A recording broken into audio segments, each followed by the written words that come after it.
All right. Hello, everybody. We are in the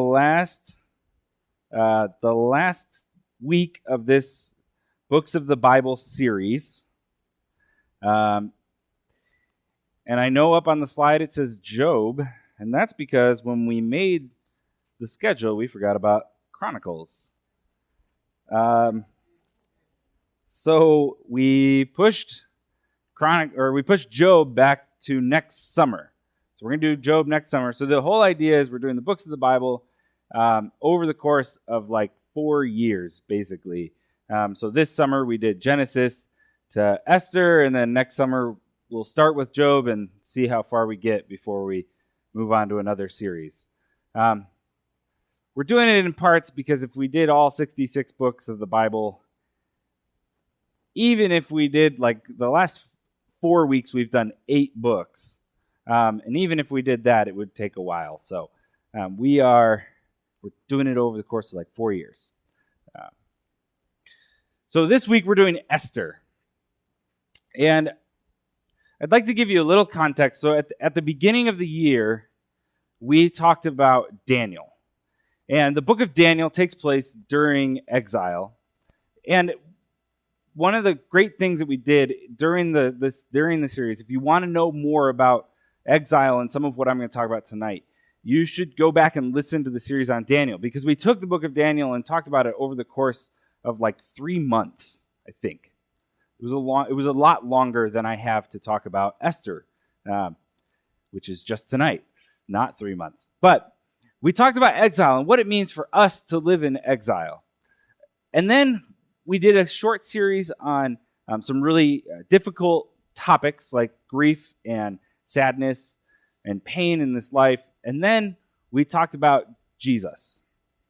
And the reason I'm telling you all this is because this series, we started in Genesis, and we talked about God establishing his relationship with Abraham, and then Exodus, his relationship with Israel. And we went through all of it, the kings and everything, the history of Israel, all the way up until exile. And so tonight we're going to talk about exile. We've looked at the journey that the Israelites took to exile, and then next week we're going to start a series on Jesus. So it just feels like this really great theme that's running through the whole year of us being in exile, but also having Jesus with us in that exile. And so tonight we are in Esther, and to give you a little context for where we are, this is about 30-ish years after Ezra and Nehemiah. It's actually the latest historical book before we get to Jesus. It takes place after people have returned to Jerusalem, but there's still groups of Jewish people all over the Babylonian Empire, except that it's not the Babylonian Empire anymore. So, like Kevin said last week, the Israelites got eaten by the fish that was Babylon, and then Babylon got eaten by the fish that was Persia, because there's always a bigger fish. Yeah, there we go. There's always a bigger fish. So we have Persia, and the Persian kings had a different way to subdue their people, and we'll see part of that in a little bit. But they didn't care about dispersing them in their empire, and they let the Jewish people go back to Jerusalem. But not everyone went back to Jerusalem, so there actually, up until recently, were still Jewish people living in Persia, which is now Iran, which is cool. I found that out from my brother, who preached on Esther a few months ago. So that was fun to listen to in preparation for this. He preached on a very small portion of Esther, though. Yeah, the Jewish people. There we go. So at this time, during Ezra and Nehemiah, the kings are Darius and Cyrus, and at this time the king is Xerxes. And if you don't know who Xerxes is, okay, how many of you have seen the movie 300? Yeah? Don't watch it. It's awful. It's really bad. There's some cool action sequences that I really enjoyed the first time I watched it, but the rest of the movie is really not worth it, and I wish I had not watched it. But it does give us good context for where we are now, because the 300, it was the whole idea is there's these 300 Greeks, and they're defending against the Persian army, and the Persian army is coming at them, and there's this guy who's leading them, and it's the king of Persia, and it is Xerxes. So Xerxes is the guy we're talking about tonight. So the guy in 300, that's the guy, all right? Also know that most of what happened in the movie 300 is historically wildly inaccurate. So just so you know, if you do watch it, but I highly suggest that you don't watch it. Moving on. Xerxes. So that's where we are in history. Xerxes is king in Persia. Most of the Jews have moved back, or some of the Jews have moved back to Jerusalem. They're rebuilding the temple and the wall. And some of the Jews are still scattered throughout the empire, including in the capital city of Susa, which is where our story begins. And so I'm going to pause, and we're going to reflect on something else for a minute to prepare us to walk into the story of Esther. And I want to go back to 2 weeks ago when we talked about Chronicles. And it's a good thing we put Chronicles back in the schedule. Just saying. So Eric talked in the book of Chronicles about King Asa. King Asa. And he talked about this verse where it says they were distressed, and so they turned to God. And when he talked about it, he had these 3 panels up. And what he said was that when they were distressed, they turned to God. What it means is that they were bound to God. They bound themselves to God. And then they took a stance. And the stance is sort of the sense, they rooted themselves into the ground, which Rod has demonstrated before, I believe. Wayne could demonstrate. The whole idea is that you root yourself, you take a stance and you root yourself. I don't know what it looks like, but you root yourself into the ground so that when someone comes and pushes you, you don't fall over, right? That's the idea. So you're bound by faith, bound to God, rooted in God, so that when the turmoil and the chaos of this world comes, you might not be knocked over. And then you are pointed in a direction. And the direction, the word that they used was the pointer that they used to read the Torah. Because you're not supposed to touch it with your finger when you're reading, so you follow along with a pointer.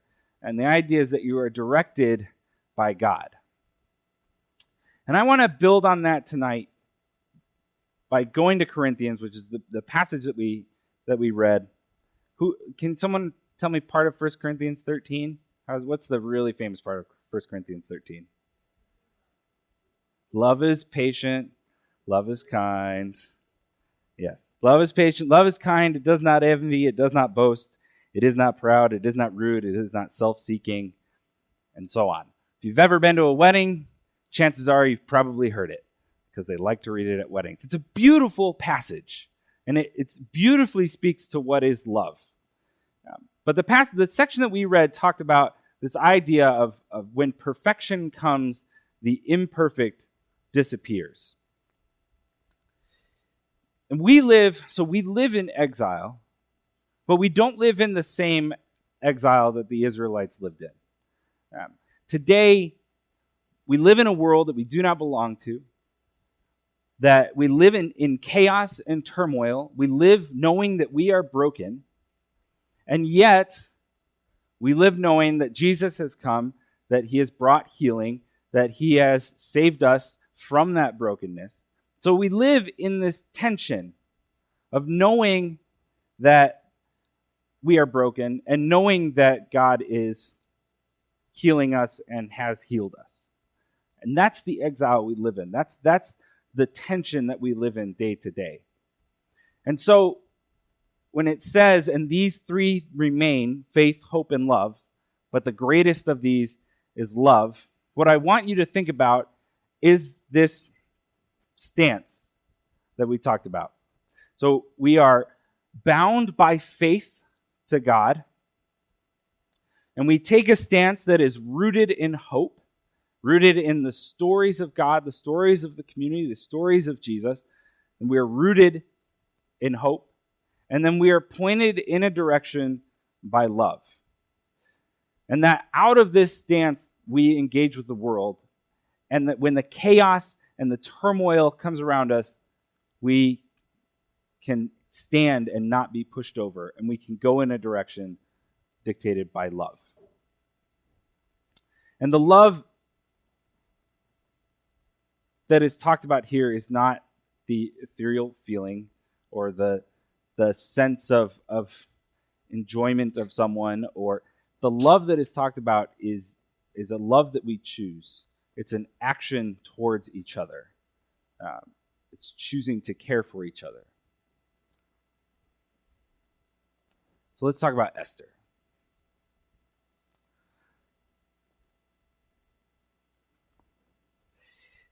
The book of Esther begins with Xerxes. And it begins with a party. So King Xerxes decides, I want to have a party. By the way, I'm just going to tell you the whole story of Esther. We can't really do that with like 1st and 2nd Samuel or anything like that, but Esther's short enough. And the other one that we did this really well with, if you want to go back and listen to Rod's wife Kathy spoke on Ruth, and it was very beautiful, and you should go listen to it. If you weren't there, if you haven't listened to it, or just, if you listen to it, you should listen to it again. Anyway, moving on. Esther. So, Esther begins with a party. King Xerxes throws this big party. It's a big rager. He's got all his friends there, and they all get drunk, and they hang out for several days, and they're all drunk together. And his queen, Queen Vashti, throws a party also. And she invites all of her friends, and they all get drunk, and they all have a big party together. And then on the last day of the party, King Xerxes decides, I want to see my wife. I want to see my wife, and I want to show her off in front of all these guys. They're all drunk, and we're all hanging out together. And so he sends his eunuch off to go call her, and the eunuch goes and tells her that he wants to see her, and she says no. There's a lot of issues in this relationship that we could get into if we had time. But we're going to move on. So she says no, and King Xerxes is enraged, and he calls his advisors to him, all of these advisors who all, they're advisors to the most powerful man in the world at the time. They're not going to give him advice. They're going to tell him what he wants to hear. So they say, King, you have to do something about this. Because if you don't do anything about this, all the women in your kingdom are going to rise up against their husbands.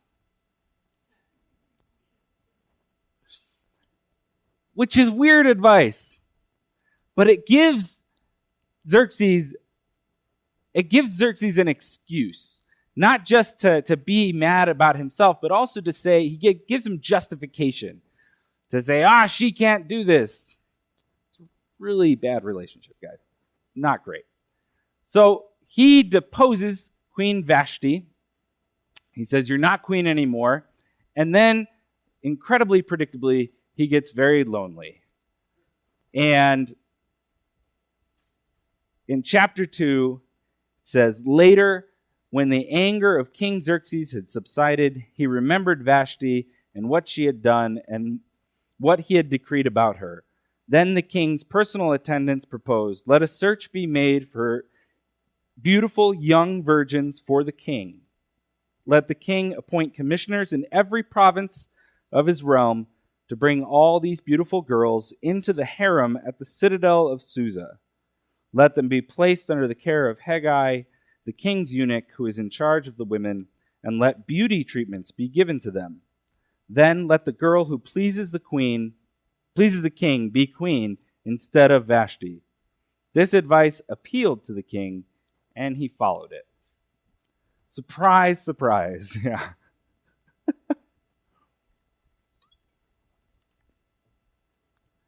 And this is where we encounter Esther. Esther is Jewish. She lives in Susa, in the capital city. She's an orphan, and she's been brought up by her uncle or cousin, Mordecai, and she's very beautiful. And they come along and they say, you are a beautiful young virgin, which fits the king's type. So we're going to carry you off to be presented to the king. And so she goes off with all of these other women, and she goes through 12 months of beauty treatments. And then she is presented to the king, and the king likes her the most and makes her queen. This movie, see, I did that this morning too. It's like a movie. This book is like a movie. That's what I was going to say. I did the same thing this morning. This book reads like a movie, and everything moves really quickly. So we are presented with Xerxes. He has the party. He gets angry. He gets rid of his queen, and then he does this thing, and then Esther becomes queen. It all moves really fast. And from here, it just says, sometime later. It just moves on. It says, after these events. So we're just going to move on in the story. Esther is queen. So after this man named Haman, who is an Agagite, which is a Canaanite, they're the people who lived near the Israelites before they went into exile. Haman pleases the king, and the king raises him up and makes him second in command in the whole kingdom, the whole empire. And so Haman is raised up, and he starts to walk around the city, and people start to bow down to him, and they really like him, or they're just afraid of him. They all bow down to him except for Mordecai, except for the person who brought up Esther. And he's Jewish, and Haman gets really angry because Mordecai is not bowing down to him. So he goes to the king. I skipped a passage.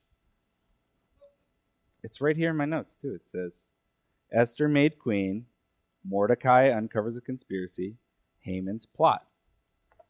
I skipped the part that Stephen preached on, that my brother preached on. Just go listen to that sermon. It's fine. You won't miss anything. It's not. My brother called it Chekhov's gun.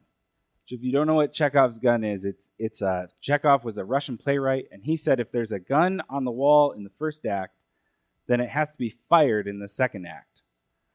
So if I don't go back and tell you the part that I missed, the story doesn't make any sense. So let's go back. Esther becomes queen. Yay! Okay, Esther's queen. And Mordecai, who has some position in the government, is sitting by the city gates, and he overhears two guards talking to each other, and they are conspiring to kill the king. And so Mordecai goes and he tells Esther, and Esther tells the king, giving Mordecai credit. And they look into it and they decide, yes, the guards are conspiring to kill Xerxes, and they get rid of them. And I tell you what, Xerxes should have kept Mordecai around, because Xerxes, actually the way that Xerxes dies is he is assassinated by one of his guards and one of his eunuchs who plot against him. But that's not in our story. That's later on. Mordecai uncovers this plot and saves the king, and he is not rewarded. And now we move on to Haman. All right, great. So Haman is an Agagite. Okay. Haman is raised up, and Mordecai doesn't bow down to him. He gets angry, and he goes before the king. He goes before the king, and he says, "O king, I will give you 10,000 pieces of silver if you will make a decree that I can kill all the Jews." I'm going to kill them all. And the king says, Xerxes really needed some better advisors. The king says, keep your money and go do what you want. And so they cast lots and they declare that on this day, they're going to kill all the Jewish people. And of course, Mordecai is devastated, and he tears his clothes when he hears about it. He pours ash on his head, and he talks to Esther. And he tells Esther that she needs to go before the king to plead on behalf of the Jewish people. And she says, no, I can't go before the king, because if I go before the king, without an invitation, he can kill me. He can just put me to death, and so I can't do that. And he says, really, the most famous words from the book of Esther. In fact, most of the sermons that I came across in doing my prep work were titled after this. He says, for if you remain silent at this time, relief and deliverance for the Jews will arise from another place, but you and your family and your father's family will perish. And who knows but that you have come to royal position for such a time as this. For such a time as this. This is where I want to point out one of the most interesting details about the book of Esther.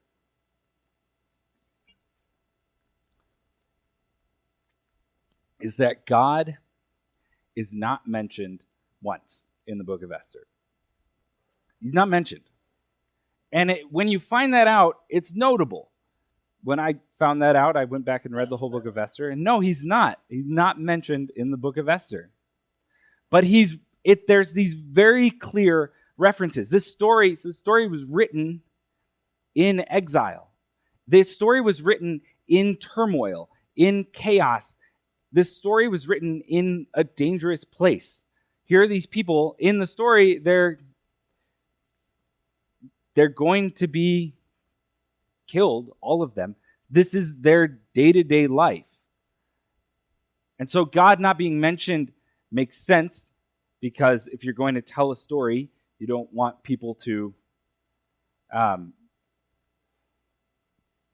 hear it and be angry at you. I don't know what I'm looking for there. There's a word I'm looking for. But incriminate? Yeah. But God is very clearly referenced again and again. What Mordecai says here is, maybe you've been made queen for such a time as this. He's not saying like, hey, it's really lucky that you're queen. It's really lucky that you're in this position. He's saying maybe God put you here for such a time as this.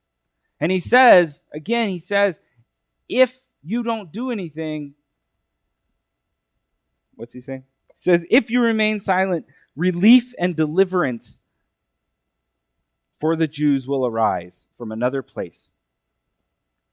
He says, even if you're quiet, deliverance will come.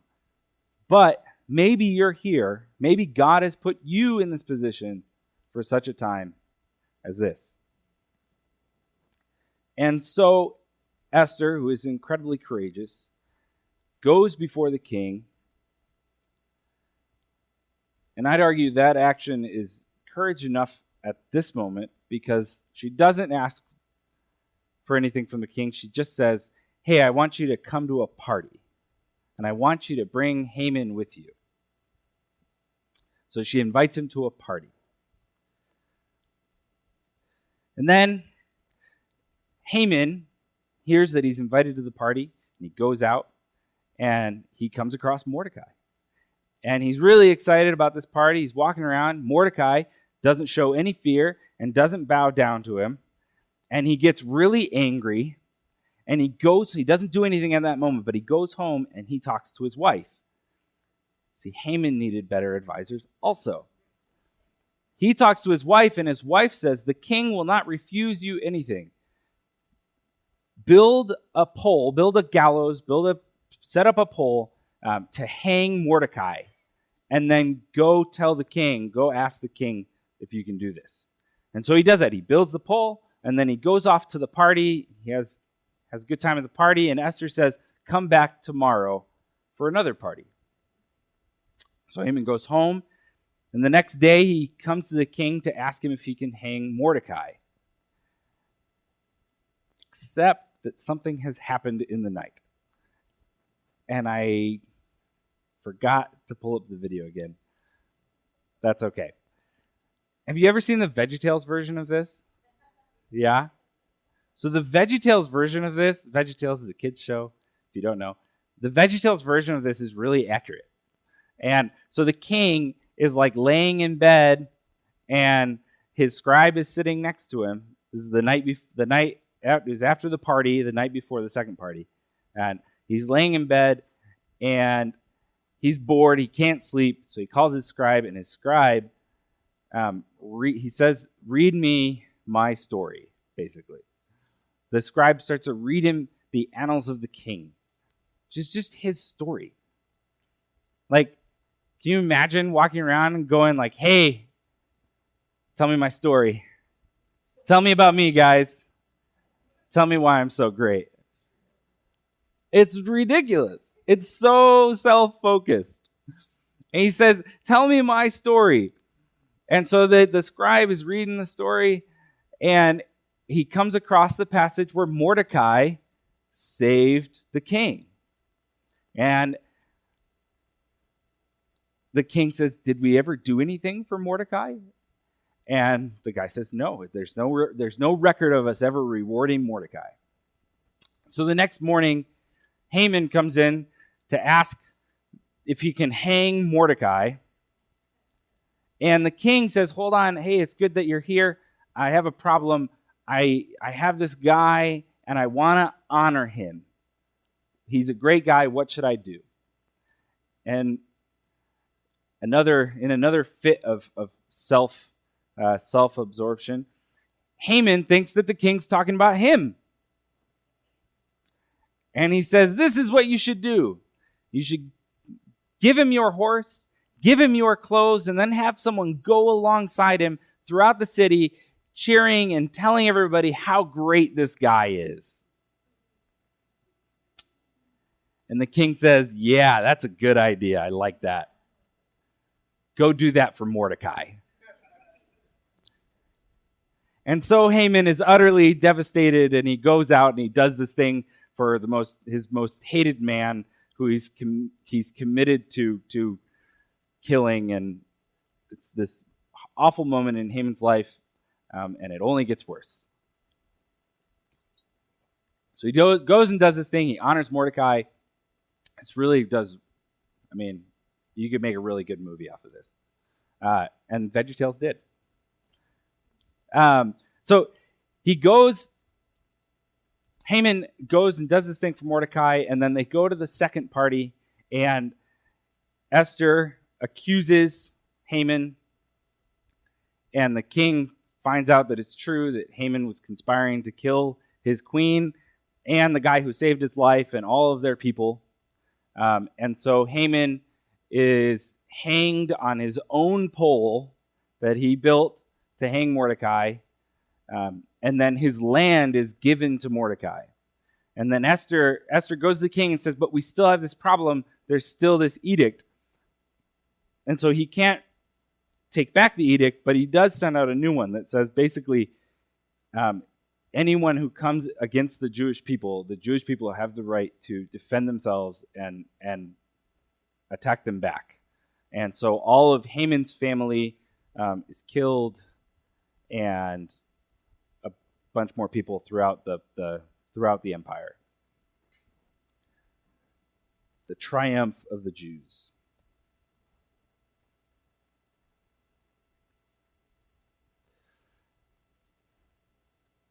So what? It's a really great story. It's really cool. Lots of intrigue and violence and twists. It's a great story. So what? If God isn't mentioned, why are we even talking about this? And this is why. This is a story told in exile. It's a story told in the tension of not belonging.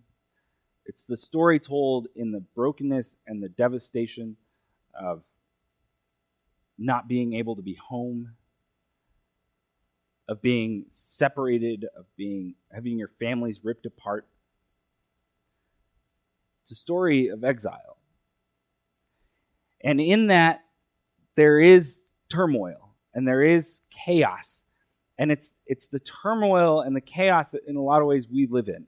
And Esther shows us what it looks like to be bound by faith to God, to be rooted in stories of hope, to be rooted in hope in God, and to be pointed in a direction by love. And the first is this, that she is bound to her identity as a Jew. She is bound to her identity.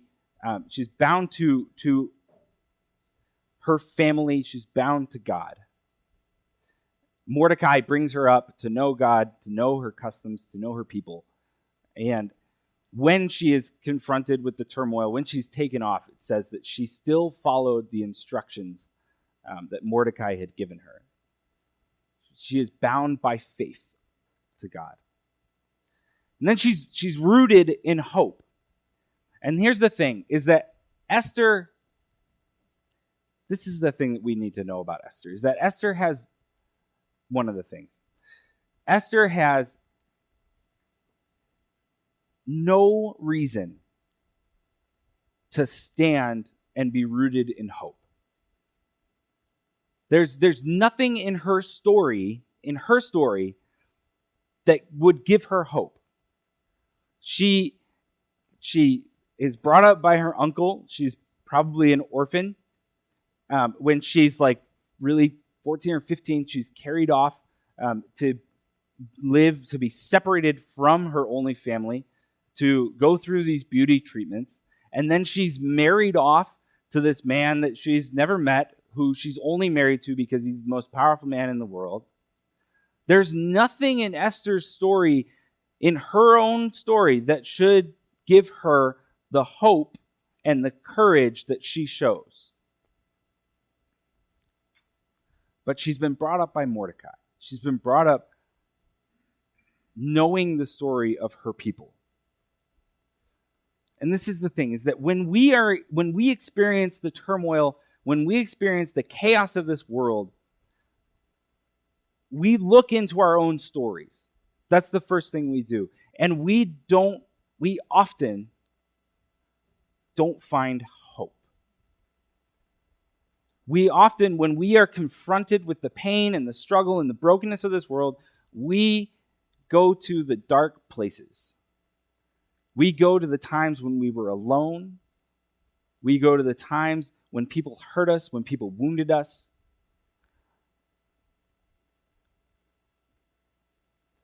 In those moments, we often cannot articulate hope. We can't talk about hope in our own lives.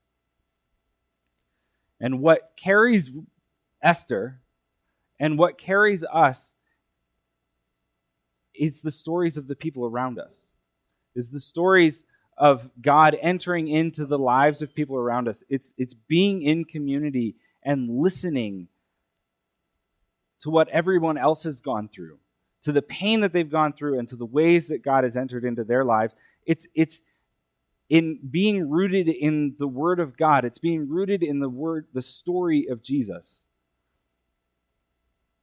That's what anchors us in hope. So when the turmoil comes, when the struggle and when the wind blows, we are rooted in hope and we are not knocked over. And then Esther shows us what it means to be directed by love. Who can tell me John 3:16? That he gave his one son, that whoever believed in him shall not perish, but have eternal life. Yeah. It's the sign you see it at football games. Beautiful verse. Who can tell me 1 John 3:16?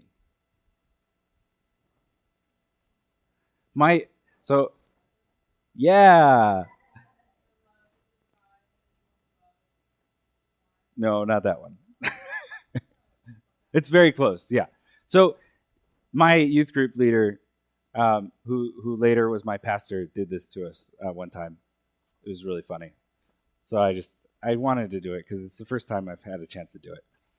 1 John 3:16 says, "This is how we know what love is. Jesus Christ laid down his life for us, and we ought to lay down our lives for our brothers." This is how we know what love is. Jesus Christ laid down his life for us, and we ought to lay down our lives for our brothers. Esther shows us what it means to be directed by love. Because she's willing to step in, to have this, to have incredible courage to stand in the gap for her family, for her people, to go before the king, even though the king didn't know she was Jewish. The king could have just killed her on the spot. She's willing to lay down her life for the people around her. She points us to Jesus. So we walk around in this life and we walk around like Haman and like Xerxes, and we hold out the things that we want. We hold out ourselves. We say, tell me the story of me. Here are my desires. Here are the things that I want.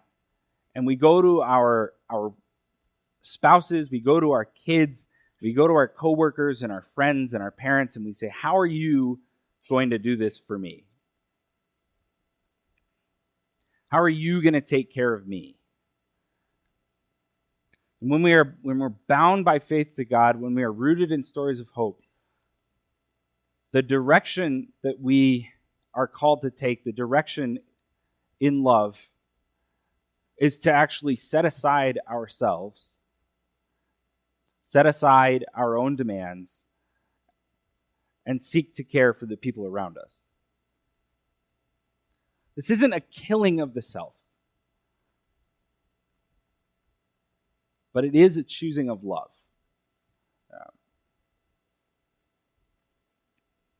And so Esther shows us what it looks like in exile, in the turmoil and the chaos, to be bound by faith to God, to be rooted in stories of hope, and to be pointed in a direction by love.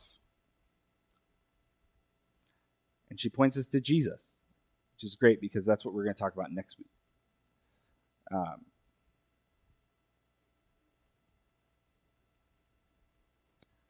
don't really have any time. Let's pray. Jesus, thank you for this time that we get to spend together. Thank you for this community. I pray that as we sing together, as we worship, and as we eat together and talk, I